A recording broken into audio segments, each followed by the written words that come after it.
এই হাদিসটির প্রেমে পড়তে আপনি বাধ্য। বর্তমান সময়ের সাথে একেবারে মিলে যাওয়া একটা হাদিস। এটা আমি রিসেন্টলি শুনেছি। তো একবার এক সাহাবী হযরত মুহাম্মদ সাল্লাল্লাহু আলাইহি সাল্লামকে জিজ্ঞেস করলেন যে, ইয়া রাসূলাল্লাহ, আমাদের মধ্যে সবথেকে পছন্দের আপনার কাছে কে? বা আমাদের থেকে সবথেকে বেশি ভালো আপনি কাকে বেশি বাসেন? তখন আমাদের প্রিয় নবী হযরত মুহাম্মদ সাল্লাল্লাহু আলাইহি সাল্লাম মুচকি হেসে বললেন যে, আমার স্ত্রী আয়েশা। তখন সাহাবী বললেন যে, আর পুরুষদের মধ্যে?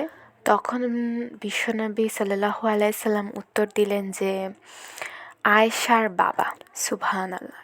কি সুন্দরভাবে উনি ওনার ভালোবাসাটাকে সবার সামনে উপস্থাপন করেছে, কোনো ধরনের কোনো সংকোচ না রেখে। উনি কিন্তু ডাইরেক্টলি বলতে পারতো যে আবু বকর রাদিয়াল্লাহু।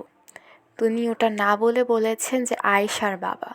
তার মানে স্ত্রীর প্রতি ভালোবাসাটা না, এটা দেখালে বা বললে এই জিনিসটা যে খারাপ ভাববে এরকম কিছু না। বর্তমান সময়ের কিছু ছেলেপেলে আছে বা বর্তমান সময়ের পুরুষদের মধ্যে এই ট্রেন্ডটা বেশি যে 4টা বিয়ে করা। স্ত্রীকে ভালোবাসা যে সুন্নত বা তার সাথে ভালো ব্যবহার করা, তার প্রতি ভালোবাসা প্রদর্শন করা, এই জিনিসগুলো থাকে না তাদের মধ্যে। 4টা বিয়ের ওই জায়গাতেই তারা আটকে থাকে।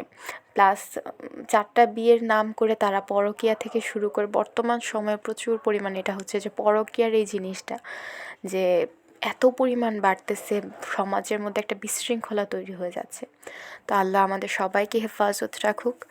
Thank you for watching. আসসালামু আলাইকুম।